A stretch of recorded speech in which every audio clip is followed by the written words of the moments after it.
A bullied teen stood up for a new kid, an act of courage that would ripple through time and transform both their lives in ways neither could have imagined. As 17-year-old Noah Matthews rushed through the crowded hallway of Westlake High, his worn backpack clutched tightly against his chest like armor, he kept his eyes fixed on the scuffed linoleum floor. 3 years of being invisible had taught him the art of navigating these halls without drawing attention. The bruise from yesterday's encounter with Tyler's gang was still tender against his ribs, a purple constellation of pain that reminded him with every breath to stay small, stay quiet, stay alive. The September sun streamed through the windows, painting golden rectangles on the floor, beauty that seemed to mock the darkness inside these walls. Noah adjusted his glasses, ducking into Mr. Harmon's classroom early, seeking the sanctuary of the back corner desk before anyone else arrived. The empty classroom offered a brief reprieve, quiet enough that he could hear his own heartbeat gradually slowing to a normal rhythm. Noah's fingers traced the carved initials and crude words etched into his desk, a palimpsest of teenage anger, boredom, and cruelty. His own marks were nowhere among them. He'd never leave evidence of his existence if he could help it. Existence drew attention. Attention brought pain. They're saying he's some kind of genius freak. A voice drifted in from the hallway, followed by snickering. Noah's shoulders tensed instinctively. Tyler Reynolds' voice had that effect. An instant contraction of muscles, a preparation for impact. Foster kid, too. No parents. Scholarship case. Another voice, Jordan, Tyler's shadow, added with disdain that came from generations of family wealth. Noah kept his head down as students began filing in, the volume rising with teenage energy. When Mr. Harmon entered, the chatter didn't immediately cease, a sure sign of brewing excitement. Something new was coming. Someone new. "Settle down, everyone," Mr. Harmon called, his voice carrying the weary authority of 20 years in education. "Before we start, I'd like to introduce a new student." Noah didn't look up. New students meant shuffled social hierarchies, meant distraction, meant temporary safety while the predators assessed fresh prey. He'd learned to be grateful for these small reprieves. "This is Elijah Carter. He's joining us from Boston. I expect you all to make him feel welcome." Curiosity finally pulled Noah's gaze upward. Standing at the front of the room was a boy who seemed constructed entirely of contradictions. Tall but hunched, as if apologizing for his height. Expensive-looking clothes that hung awkwardly on his lean frame. Dark skin that seemed to absorb the harsh fluorescent lights. Eyes that darted nervously around the room but held an intensity that suggested a mind constantly calculating, assessing, planning. But what caught Noah's attention most was the way Elijah's hands trembled slightly as he clutched a worn leather notebook. Noah recognized that tremor. He felt it in his own hands daily. "There's an empty seat in the back next to Noah," Mr. Harmon directed, and suddenly 27 heads swiveled toward Noah, making him wish he could dissolve into the industrial carpet. Elijah walked down the aisle, each step careful and measured. As he slid into the seat beside Noah, their eyes met briefly. Noah saw recognition there. Not of his face, but of his fear. A silent understanding passed between them. Two boys who knew what it meant to be hunted. "Hi," Elijah whispered, so softly it might have been just an exhale. Noah nodded, the barest acknowledgement, before they both returned their attention to Mr. Harmon's lecture on Steinbeck. But something had shifted, some invisible current now connecting them. Noah felt it like a thin thread, delicate but unmistakably present. The thread snapped taut at lunch. Noah sat alone as always at the far end of a table near the cafeteria exit, strategic positioning for a quick escape. He methodically disassembled his sandwich, eating the components separately. Bread first, then cheese, then turkey. Small rituals provided comfort in a world of chaos. He spotted Elijah standing in the doorway, tray in hand, scanning the room with the lost look of the newly displaced. For a moment, Noah considered waving him over, a gesture so foreign he wasn't sure his arm remembered how to make it. Before he could decide, Tyler appeared. "Well, if it isn't Einstein from the ghetto," Tyler announced loud enough for half the cafeteria to hear. His lacrosse teammates flanked him, a wall of privileged muscle. Elijah froze, his knuckles whitening around his tray. "I heard you're supposed to be some kind of genius." Tyler continued, circling Elijah like a shark. "That why they let you in for free?" "Charity case."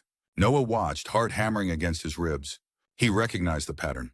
The isolation, the circling, the verbal jabs to assess the response, the physical escalation that would inevitably follow. He should look away. Keep eating. Stay invisible. Instead, he found himself standing.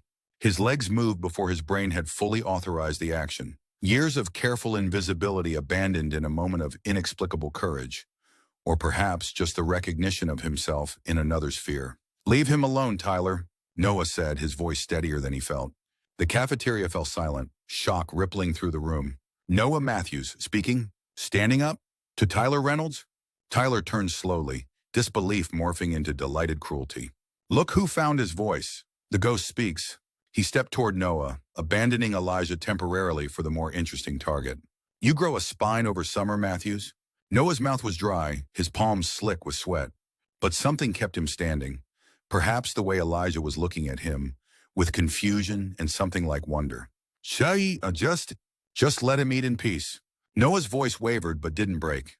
Tyler was close now, close enough that Noah could smell his expensive cologne. "Or what?" The question hung in the air, unanswerable. There was no or what, they both knew it. Noah had no power here, no threat to leverage, no strength to back up his words. "Or I'll tell everyone how you cried when you failed the algebra final last year." The words came from beside Noah. Elijah had silently moved to stand next to him, his voice low but carrying in the hushed cafeteria. "And how Mr. Dawson let you retake it because your dad donated to the athletic department." Tyler's face blanched. "You don't know shit. I read the school board minutes from last May. Public record. Your father's conditional donation was specifically discussed, along with the academic accommodation for his son." Elijah's trembling had stopped. He stood straighter now, his eyes never leaving Tyler's. "I have an eidetic memory. Would you like me to quote the minutes verbatim?" The cafeteria remained silent, but the quality of the silence had changed. It now hummed with anticipation, with the delicious possibility of the social order being disrupted. Tyler looked from Elijah to Noah and back again, calculating his options. His face flushed red, embarrassment battling with rage. "Whatever. Freaks stick together, I guess." He took a step back, gesturing to his friends. "Let's go. Suddenly smells like poverty over here." They retreated, maintaining as much dignity as possible in defeat. The cafeteria slowly returned to its normal volume, the moment already transforming into school legend. Noah collapsed back onto his bench, legs suddenly unable to support him. Elijah sat across from him, placing his tray down carefully. "Thanks," Elijah said quietly, "for standing up first." Noah stared at him, still processing what had just happened. "How did you know that about Tyler?" A small, mysterious smile touched Elijah's lips. "I always research new environments thoroughly. Knowledge is protection." He hesitated, then added, "But I couldn't have used it if you hadn't created the opening." That took real courage. Noah wanted to deny it. It wasn't courage, just temporary insanity. But something in Elijah's earnest expression stopped him. Instead, he pushed half his cookie across the table. "I'm Noah," he said unnecessarily. "I know," Elijah replied, accepting the cookie with ceremonial solemnity. "I'm Eli." It was such a small moment, a shared cookie, an exchange of names. But as the September sun streamed through the high cafeteria windows, catching dust motes in beams of gold, Noah felt something unfamiliar unfurling in his chest. Not safety exactly. Not yet. But its distant cousin, possibility. They made an unlikely pair. Noah with his carefully cultivated invisibility, Eli with his startling intelligence and quiet intensity. Yet in the weeks that followed their cafeteria standoff, they gravitated toward each other with the inevitability of binary stars. Tyler and his crew maintained a wary distance. The story of Eli's mysterious knowledge had spread, embellished with each retelling until he was rumored to have blackmail material on half the school. The truth was both simpler and more remarkable.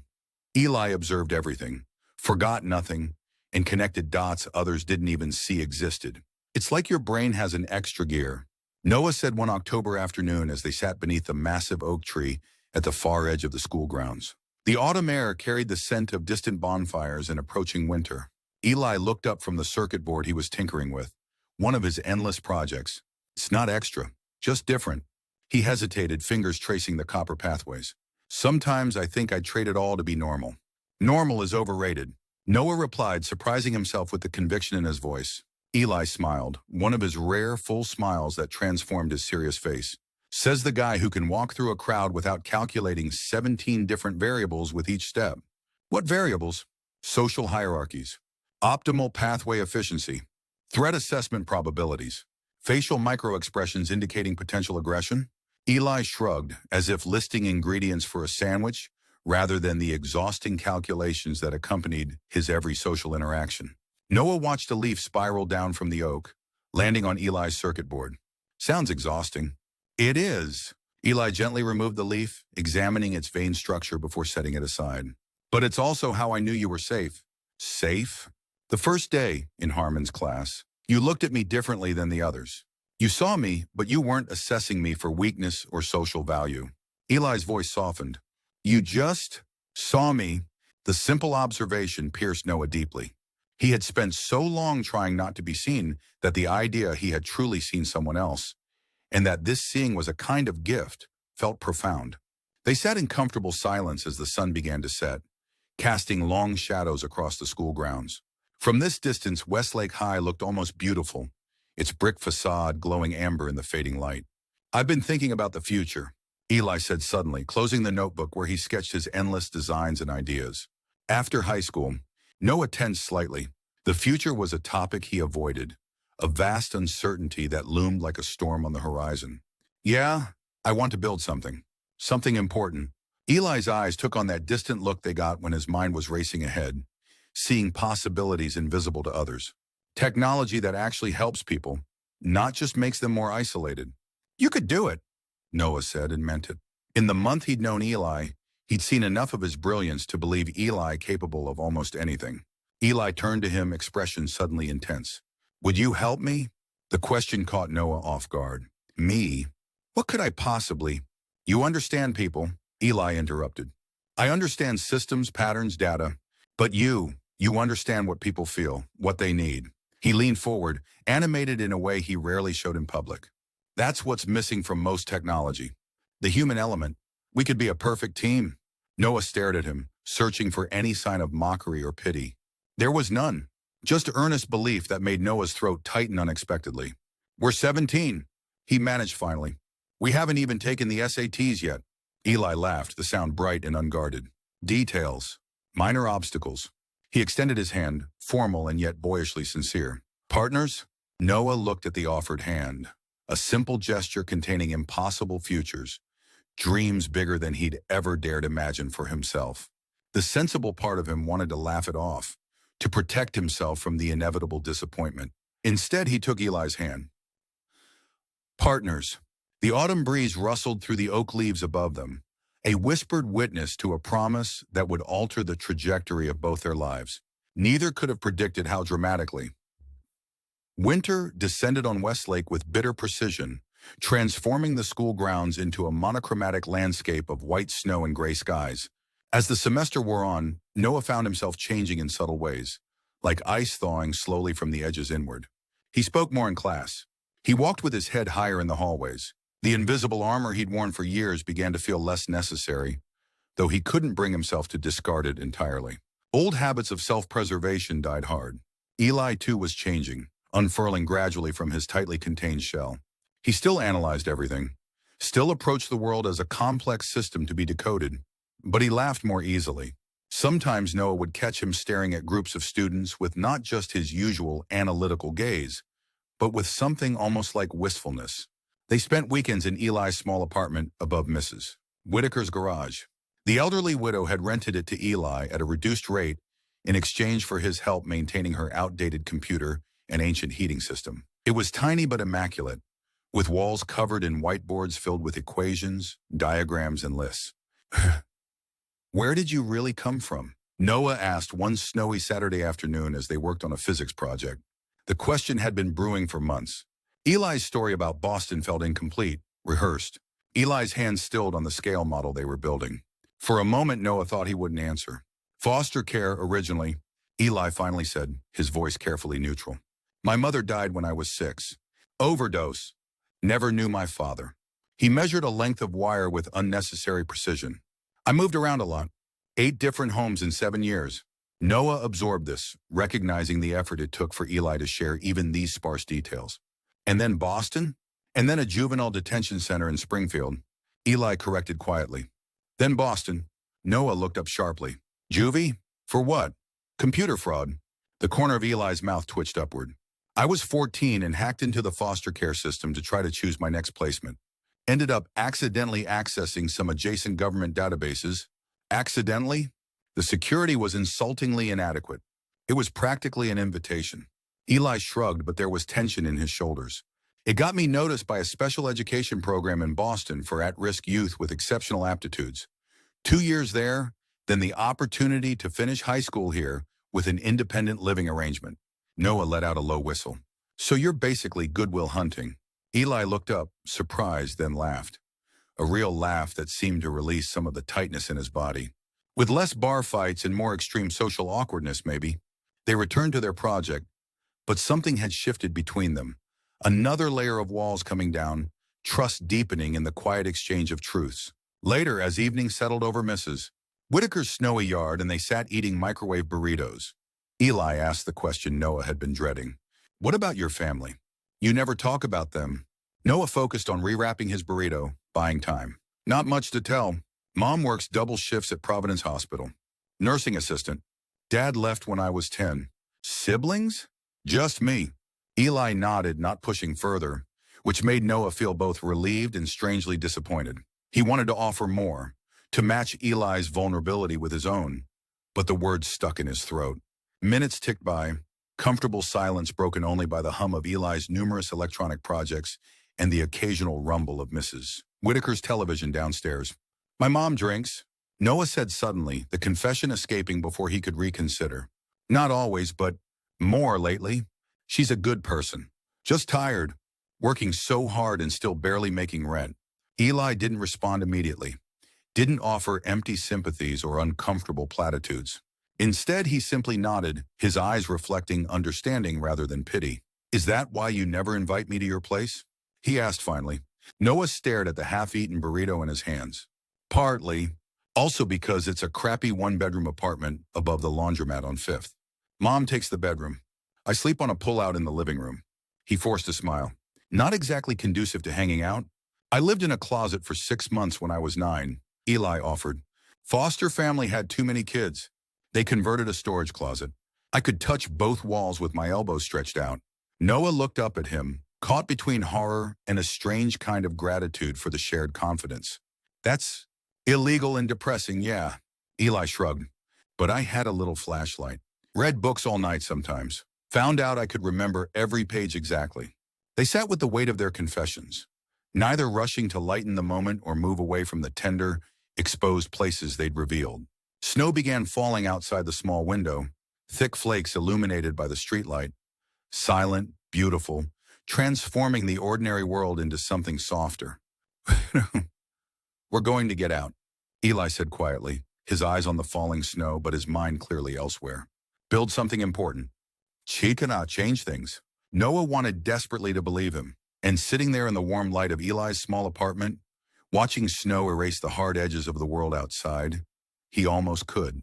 Punti, spring arrived in fits and starts, bringing with it college acceptance letters, prom preparations, and the peculiar nostalgia that infects even the most miserable high school students as graduation approaches. Noah received his letter from State University on a rainy Tuesday, a partial scholarship that, combined with student loans, would make attendance possible if not comfortable. His mother had cried when he showed her, tiredness momentarily erased from her face as she hugged him with unexpected fierceness. First one in our family, she'd whispered against his hair. You did it.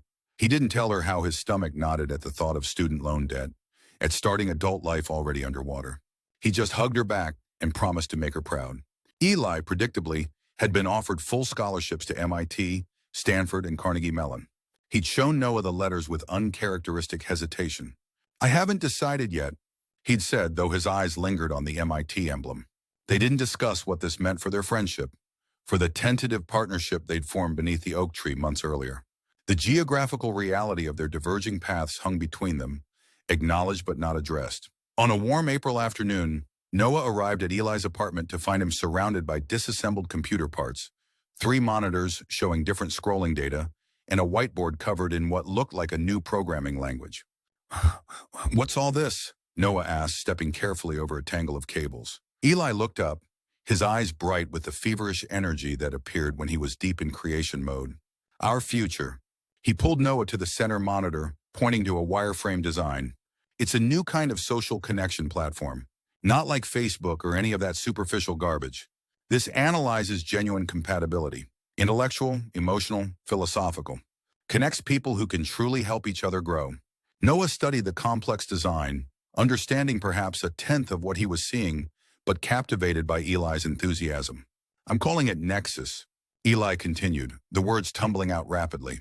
The basic algorithm is already functioning. I've been testing it on our school student database. Noah's head snapped up. You hacked the school database? Again? After juvie? Eli waved dismissively. Their security is a joke. Besides, I'm only using anonymized data to test pattern recognition. He pointed to a graph. Look at this. The system predicted 9 out of 10 of the actual friendship pairs in our grade, plus identified 13 potential connections between students who've never interacted but share multiple compatibility markers, including us. Noah asked, curious despite his concern about the legality of Eli's methods. Eli's expression softened. That's the thing. According to every standard algorithm, we shouldn't be friends. We have almost no overlapping interests, different communication styles, different backgrounds. He turned back to the screen. That's why I've been rebuilding the foundational approach. Traditional compatibility metrics miss the most important connections, the complementary ones. Noah felt something warm unfurl in his chest at the idea that Eli had been designing an entire system around understanding their unlikely friendship. So this is what you want to build? After college, Eli nodded, then hesitated. I've been thinking about MIT versus Stanford. Noah braced himself, sensing the conversation they'd been avoiding was finally arriving. Stanford's artificial intelligence program is unparalleled, Eli said. But he took a deep breath. State has a decent computer science department. Not world-class, but solid. It took Noah a moment to process what Eli was suggesting. State? As in where I'm going. You can't be serious. Why not? I can learn anywhere. Half the MIT curriculum I've already taught myself. Because it's MIT, Noah exclaimed. You can't give that up. That's crazy. It's not crazy to want to keep working with the one person who understands what I'm trying to build. Eli's voice was quiet but intense. The one person who sees me, not just what I can do.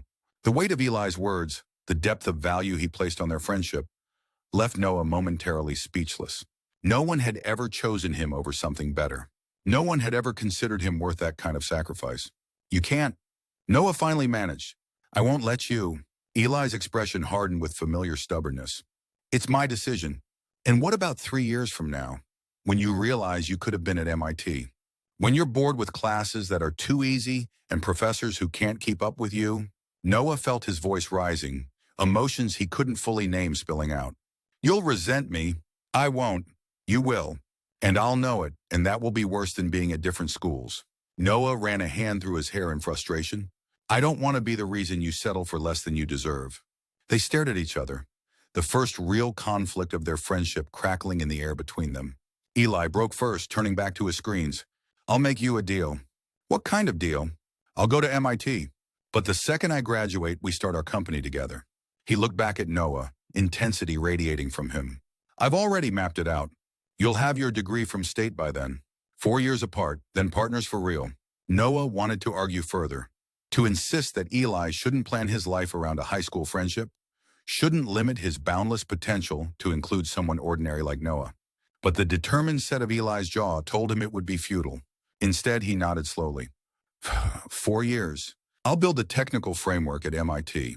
You study people, psychology, business, whatever helps you understand what they really need. Eli extended his hand, just as he had beneath the oak tree months earlier. Then we change the world together. Noah took his hand, ignoring the voice inside that whispered how unlikely it was that a friendship forged in the strange hothouse of high school would survive 4 years of separation and divergent paths. Deal, he said, hoping his doubt didn't show in his voice. Outside, spring rain began to fall, washing away the last remnants of winter and nourishing seeds planted in darkness that would, in time, push toward the light. Graduation came and went in a blur of polyester gowns, badly pronounced names, and awkward family photos. Noah's mother worked a double shift to get the day off, arriving at the ceremony in her nursing scrubs, with barely enough time to see him walk across the stage. She'd hugged him fiercely afterwards, smelling of hospital antiseptic and the drugstore perfume he'd given her for Christmas, before rushing off to her evening job at the convenience store. Eli had no one in the audience to cheer for him. He'd shrugged it off when Noah asked, saying his social worker had sent a congratulatory email, which was statistically more than most foster kids get. His attempt at humor couldn't quite mask the hollow look in his eyes. They spent their last night before Eli left for MIT's summer program, sitting on the roof of the laundromat above Noah's apartment, a six-pack of stolen beer between them. Neither had much experience with alcohol, but the occasion seemed to demand some gesture toward traditional rites of passage. The summer stars spread above them, distant and indifferent to the small human drama unfolding beneath them. Downtown Westlake's modest skyline glowed a few miles away, a collection of mid-rise buildings that had seemed like the height of sophistication when they were children, but now looked quaint against the future's opening before them. "I got you something," Eli said suddenly, reaching into his pocket and pulling out a small package wrapped in newspaper. Noah accepted it, surprised by the unexpected weight. Unwrapping it carefully, he found a watch. Not new or expensive, but solid and classic, with a brown leather band and simple face. "Turn it over," Eli directed. Engraved on the back was a single word, partners. Noah ran his thumb over the engraving, emotion tightening his throat. "Eli, my social worker found it in a box of my mother's things." Eli interrupted, his voice deliberately casual. "It was my grandfather's. Only thing I have from my family." He took a swig of beer, grimacing at the taste. "Wanted you to have it." The significance of the gift, Eli's only connection to his past, rendered Noah temporarily speechless. He fastened it carefully around his wrist, the leather still carrying the warmth from Eli's pocket. "I didn't get you anything," he finally managed inadequately. Eli shrugged. "You gave me something no one else ever did." What's that?" "A friend who wasn't trying to fix me or use me." Eli looked up at the stars rather than at Noah. "Someone who just let me be whatever I am." They sat in comfortable silence, sipping beer neither of them particularly enjoyed, watching distant headlights trace patterns on the highway, heading east toward bigger cities and broader horizons. 4 years, Noah said eventually. "Then partners." Eli nodded, his profile sharp against the night sky. "I'll be building the whole time. Every class, every project at MIT, it's all just preparation for Nexus." "I still think the name needs work," Noah teased, trying to lighten the growing weight in his chest. "Trademark searches say it's available. Short, memorable, etymologically significant." Eli ticked off the points on his fingers with his usual precision, but a smile played at the corners of his mouth. They fell silent again, both aware of the countdown clock ticking toward morning, when Eli would board a bus to Boston, and their lives would diverge for the first time since that fateful day in the cafeteria. "You changed everything for me," Noah said quietly, the words escaping before he could examine them too closely. "That day you stood up to Tyler with me. Before that I was just surviving. Not really living." Eli shook his head. "You stood up first. I just backed you up. Still, everything good in my life started that day." "Mine too," Eli admitted softly. The night air carried the scent of summer flowers and distant barbecues, the ordinary miracle of an American evening undisturbed by their personal watershed moment. "We should sleep," Eli said eventually, though neither made a move to leave the rooftop. "Early bus." Noah nodded but remained still, trying to memorize this moment. The weight of the watch on his wrist, the particular pattern of stars above them, the profile of his friend against the night sky. Part of him knew, with a certainty he couldn't explain, that everything would be different when they met again. Morning came too quickly. They stood at the bus station, awkward in the way that only teenage boys can be when facing sincere emotion. "Call when you get there," Noah said, knowing Eli probably wouldn't. "Don't let State's mediocre psychology department corrupt you with outdated Freudian theories," Eli replied, his standard deflection through intellectual critique. The bus pulled in, diesel engine rumbling, doors folding open with an exhale of hydraulics. Eli picked up his single duffel bag, everything he owned in the world packed into one modest container. He'd already shipped his computer equipment directly to MIT. 4 years, he said again, the phrase now a promise, a mantra, a spell against the uncertainty of the future. Noah nodded, throat too tight for words. They didn't hug, neither was comfortable enough with physical affection for that. But Eli extended his hand, and when Noah took it, Eli pulled him forward into a brief, awkward half-embrace, a quick clasp of shoulders that communicated everything words couldn't. Then he was gone, climbing the bus steps without looking back, disappearing into a future bright with possibility. Noah stood in the station long after the bus had pulled away, the weight of his grandfather's watch heavy on his wrist, marking the seconds of a new chapter beginning.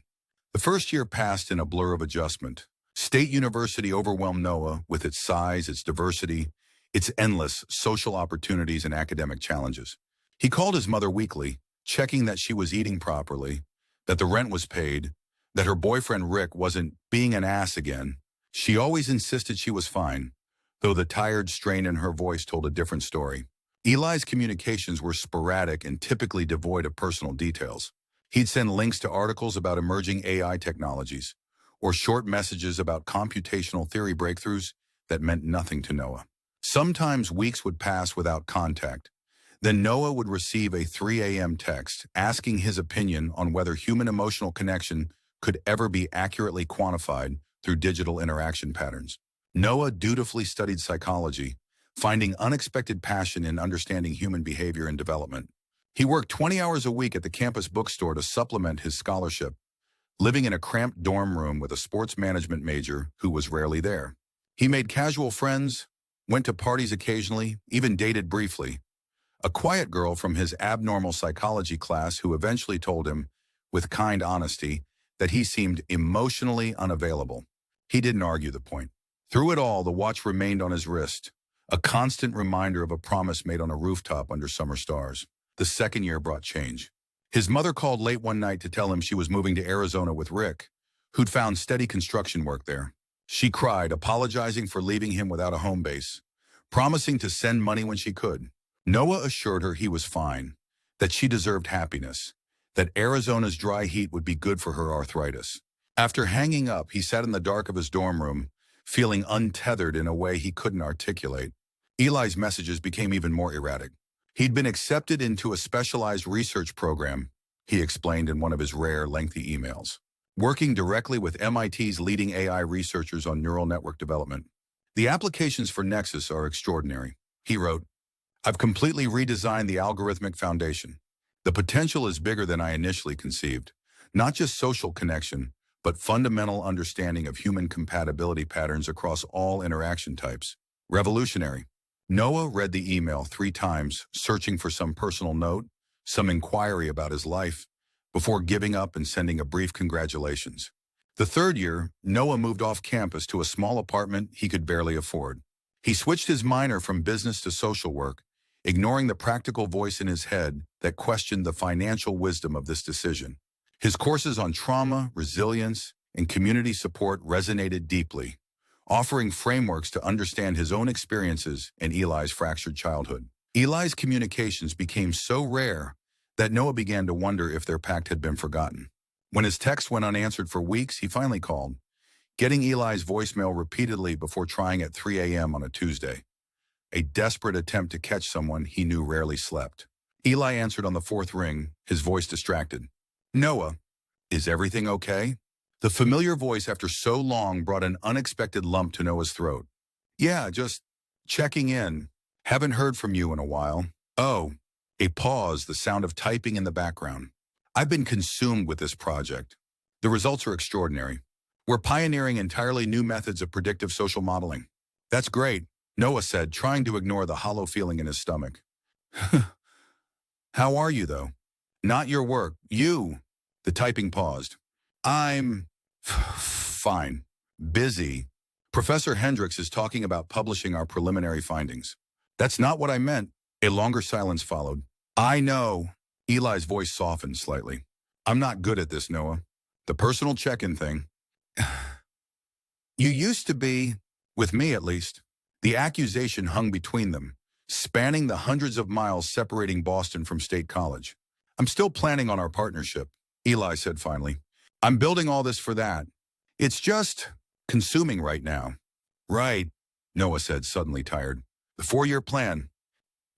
Partners. Yes, exactly. Relief colored Eli's voice, as if Noah had finally understood something important. 1 more year. They spoke for a few more minutes, awkward pleasantries that felt wrong between 2 people who had once shared rooftops and secrets. After hanging up, Noah sat on his secondhand couch, running his thumb over the engraving on the back of the watch. Partners. He hoped it hadn't been a child's promise, forgotten in the face of adult opportunity and ambition. The fourth year arrived with a job offer. Noah's internship supervisor at the Community Mental Health Center was impressed with his work, offering him a full-time position upon graduation. The salary was modest but secure, the work meaningful. "You have a natural gift for this," his supervisor told him. "You see people, really see them." The praise echoed Eli's words from years ago, a parallel that Noah tried not to dwell on as he accepted the position. 3 weeks before graduation, he received a text from an unknown number. "MIT commencement, May 27th. We'll send ticket. Time to plan our next steps. Double E." Noah stared at the message for a long time, emotions warring within him. 4 years of sporadic contact, of growing apart, of building separate lives. Part of him wanted to ignore the text, to acknowledge that their teenage promise had been unrealistic, a beautiful but impossible dream. Instead, he texted back a simple confirmation and began researching bus tickets to Boston. The morning of MIT's commencement dawned clear and perfect, as if ordered specially for the occasion. Noah arrived early, uncomfortably aware of his department store suit and scuffed dress shoes as he navigated the historic campus, filled with clearly wealthy families in designer attire. He found his reserved seat, sandwiched between proud parents clutching expensive cameras. When they asked politely whose graduate he was there for, he mumbled something about a friend and pretended to check his phone. The ceremony was long and formal, the names of graduates washing over him until Elijah Carter was called. Noah sat up straighter, watching as a tall figure in academic regalia crossed the stage. Even from a distance, he could see how Eli had changed. Shoulders straighter, handshake confident as he accepted his diploma, a poise that hadn't been there 4 years earlier. Afterward, Noah texted Eli that he was near the main entrance. Graduates and families streamed past in a sea of black gowns and joyful embraces. Noah stood alone, feeling increasingly out of place as minutes stretched into a half hour. When Eli finally appeared, he was accompanied by an older man in an impeccable suit and a woman whose sharp attire screamed, "Executive." They were deep in conversation, Eli nodding seriously as the man gestured emphatically. Noah almost didn't approach, suddenly unsure of his place in this new version of Eli's life. But Eli glanced up, scanning the crowd, and their eyes met across the distance. Something flickered across Eli's face, recognition, surprise, and something Noah couldn't quite identify. Eli excused himself from his companions and crossed to Noah, each step closing the gap of years and divergent paths. "You came," he said simply. Noah nodded, suddenly uncertain what to do with his hands. "Congratulations." They stood awkwardly, neither quite able to bridge the distance that had grown between them. "Who are they?" Noah finally asked, nodding toward the couple waiting several yards away, clearly trying not to look impatient. "Oh, that's Victor Reeves and Sarah Chen, from Horizon Ventures." Eli shifted his weight, adjusting his graduation cap. "They're interested in funding Nexus. Venture capital?" Noah couldn't keep the surprise from his voice. Somehow he'd always imagined their company starting small, bootstrapped from nothing like everything else in their lives had been. Angel investors, technically. $7 million in seed funding. Eli's voice carried a hint of defensiveness. "They want to meet tomorrow to finalize details. I was going to call you tonight to discuss the partnership framework. $7 million. The figure seemed unreal, disconnected from the reality Noah had been living, his cramped apartment, his careful budgeting for the bus ticket to Boston, the community mental health job awaiting him with its modest salary. "That's... wow. Congratulations." Eli studied his face with the same intense focus Noah remembered from high school. That sense that Eli could see through surface expressions to the complicated emotions beneath. "This doesn't change our plan," he said firmly. "Partners, remember? I've been building toward this for 4 years. Noah glanced down at the watch on his wrist, the familiar weight that had accompanied him through countless exams, dates, late-night study sessions, and moments of doubt. "I accepted a job," he said quietly, "at the Community Mental Health Center where I interned." Eli's brow furrowed. "A job? But Nexus..." "I didn't know if Nexus was still real," Noah interrupted. 4 years, Eli. Months without hearing from you? I had to make plans." The hurt that flashed across Eli's face was genuine. "I told you I was working on it. Everything I've done at MIT has been building toward this." "Building toward what, exactly?" "Because the Nexus you described to investors sounds very different from what we talked about on your apartment floor 4 years ago. Eli glanced back at the waiting investors, then grabbed Noah's arm, pulling him toward a quieter corner of the quad. Look, the core vision is the same. The application has expanded, that's all. The investors see the commercial potential, but I'm still focused on genuine connection. On helping people find their true compatible matches. Not just romantic, but friends, collaborators, mentors. Noah wanted to believe him, wanted to recapture the sense of shared purpose that had sustained him through difficult early semesters, through the loneliness of being forever caught between worlds. What role do you see for me in a venture-backed tech startup? He asked. I studied psychology and social work, not computer science or business. That's exactly why I need you, Eli insisted, his eyes lighting with the familiar intensity Noah remembered. The human element. Understanding what connection really means, not just what the algorithms say. You're essential to making Nexus what it should be. The sincerity in his voice was persuasive, tugging at the part of Noah that had never quite let go of their rooftop promise. I made commitments, Noah said, thinking of the community center, of clients who would be counting on him. I can't just walk away. Frustration flickered across Eli's face.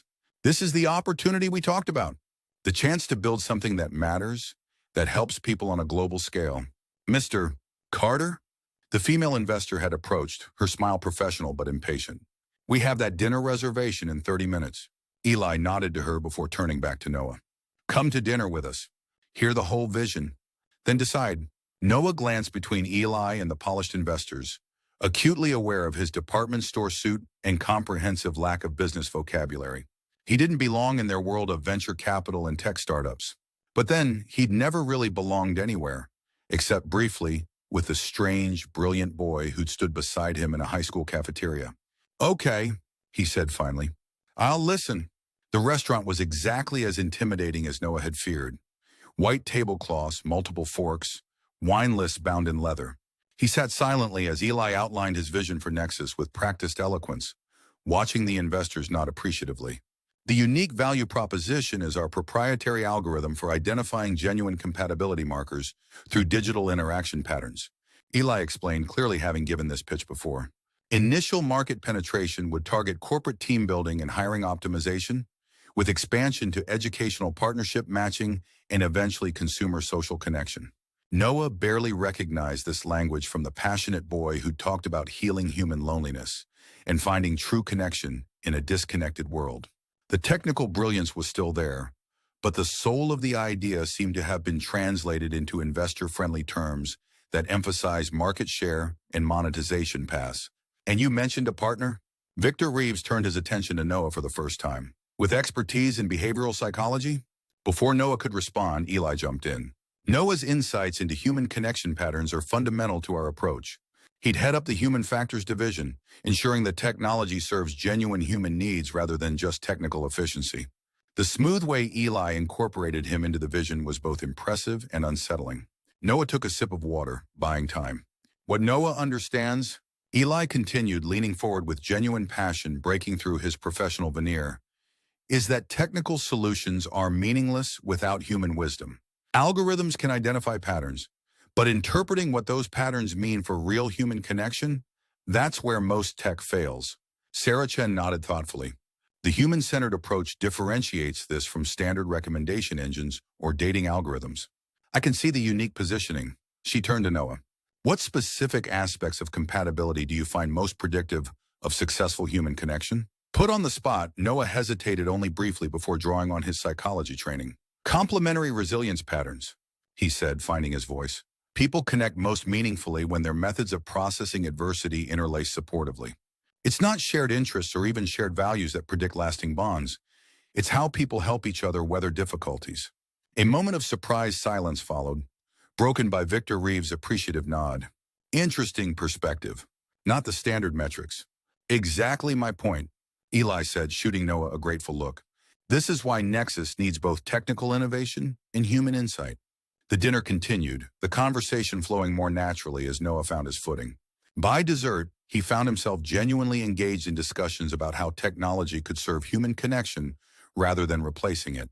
As they said goodbye to the investors outside the restaurant, Sarah Chen handed Noah her business card. I'd like to hear more about your perspective on resilience patterns in relationships. Perhaps you could send me some of your research? Noah accepted the card, noting Eli's pleased expression. Of course. Thank you. After the investors departed in their hired car, Eli and Noah stood alone on the sidewalk, the spring evening wrapping around them. So, Eli said, uncharacteristically hesitant, what do you think? Noah considered the question carefully. I think Nexus could be something important. But I'm not sure it's still what we imagined on your apartment floor. It's bigger now, Eli insisted. More developed. But the core is the same, helping people find real connection in a world designed to keep them isolated and divided. Maybe. Noah ran his thumb over the watch face, a habit developed over 4 years. But building it with venture money changes things. They want returns, market share. That shapes what you create, whether you intend it to or not. Eli's expression shifted, a flash of the vulnerable boy Noah had known briefly visible beneath the confident graduate. I need you in this, Noah. The investors are necessary for scale, but you're necessary for soul. The simple admission, so direct after years of growing distance, caught Noah off guard. His carefully constructed arguments faltered. I made commitments, he repeated, but his resolve was weakening. People counting on me. So count on me for once, Eli said quietly. You stood up for me when no one else would. Let me return that faith. Partners, remember? Noah looked down at the engraved watch, then back at Eli. Brilliant, difficult, singular Eli, who had never quite learned normal human connection, but who had, in his way, remained faithful to a promise made under summer stars. I'll need to give notice properly, Noah said finally. Make sure my clients have transition plans. Eli's face broke into a genuine smile, the rare, full expression that transformed his serious features. So you'll do it? Partners for real? The weight of the decision pressed on Noah, both exhilarating and terrifying. He was choosing an uncertain path, stepping away from the safe, clear future he'd planned. Yet standing there in the soft evening light, he felt something he hadn't experienced since that day in the high school cafeteria. The vertiginous thrill of choosing courage over caution. Partners, he agreed and extended his hand. The next 5 years passed in a blur of building, failing, rebuilding, and finally succeeding beyond anything they could have imagined as teenagers on a laundromat rooftop. The road wasn't smooth. The initial venture funding came with expectations that often clashed with their vision. Noah and Eli fought, sometimes loudly, sometimes in cold silence, over core questions of purpose and direction. We're not building another addictive attention trap, Noah insisted during a particularly heated argument in their small office space, where they'd been working 18-hour days for months. If Nexus doesn't actually help people connect meaningfully, what's the point? Eli, exhausted and frustrated by technical challenges, had snapped back. The point is creating something sustainable. Something that doesn't collapse because we prioritize idealism over functionality. They nearly split during the darkest period, when the initial funding was running low, and their first beta test revealed fundamental flaws in user experience. Noah had packed his desk, the grandfather's watch heavy on his wrist as he prepared to walk away. Eli had found him in the parking lot, rain soaking them both as they stood between their cars. You're right, Eli had admitted, rain plastering his hair to his forehead. I've been losing sight of why we started this. The investors, the pressure. I've been becoming exactly what we wanted to disrupt. The simple admission had been enough, not to solve their problems, but to remind them that the partnership mattered more than any specific implementation. They'd rebuilt Nexus from the ground up, with Noah taking a more central role in design and user experience. His background in psychology and social work proved unexpectedly valuable in translating Eli's brilliant algorithms into experiences that actually served human needs. Slowly, then with gathering momentum, Nexus began to work. Not as they'd initially imagined, but as something perhaps more meaningful. A platform that helped people find not just friends or romantic partners, but the specific connections they needed at crucial life junctures. Mentors when guidance was needed, emotional supports during crises, intellectual challengers when growth required friction. The partnerships formed through Nexus showed remarkable durability compared to industry standards. Universities began adopting customized versions to match students with appropriate advisors. Companies used it to form more effective teams. Community organizations employed it to connect volunteers with those needing assistance. When their first major acquisition offer came, $300 million from a tech giant, they declined unanimously, much to their investors' dismay. We didn't build this to sell it, Eli explained in the board meeting. We built it to change how people connect. Instead, they took the company public, maintaining controlling interest and a clear vision. The IPO exceeded all projections, catapulting both founders into wealth neither had ever imagined possible. Noah's mother retired to a comfortable house in Arizona. Her financial worries finally ended. Eli established a foundation supporting foster children's education and independent living preparation. Success brought new challenges, public scrutiny, competitors, the constant pressure to grow without compromising core values. But through it all, the partnership held, each complementing the other's strengths and compensating for weaknesses in a living demonstration of Nexus's foundational principle.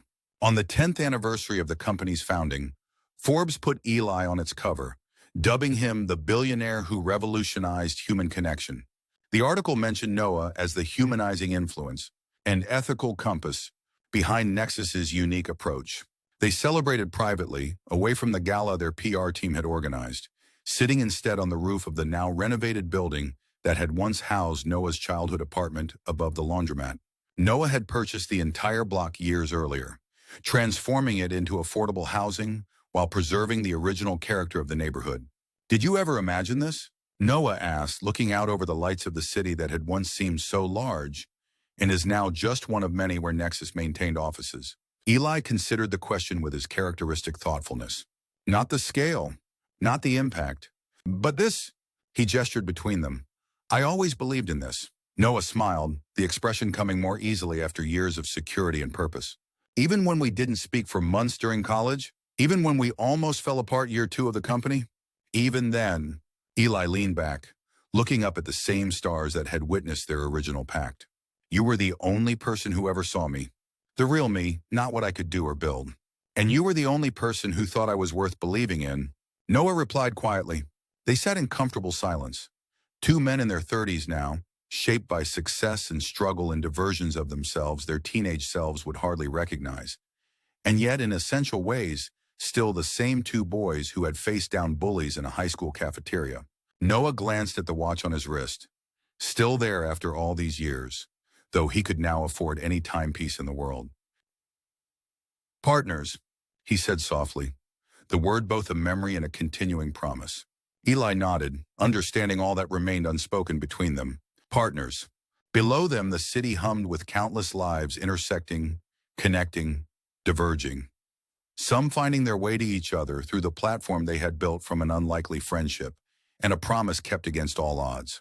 Neither could have imagined on that long-ago day when a bullied teen stood up for a new kid, just how far that single act of courage would eventually reach, touching millions of lives by showing the world that the connections we most need are often the ones we least expect.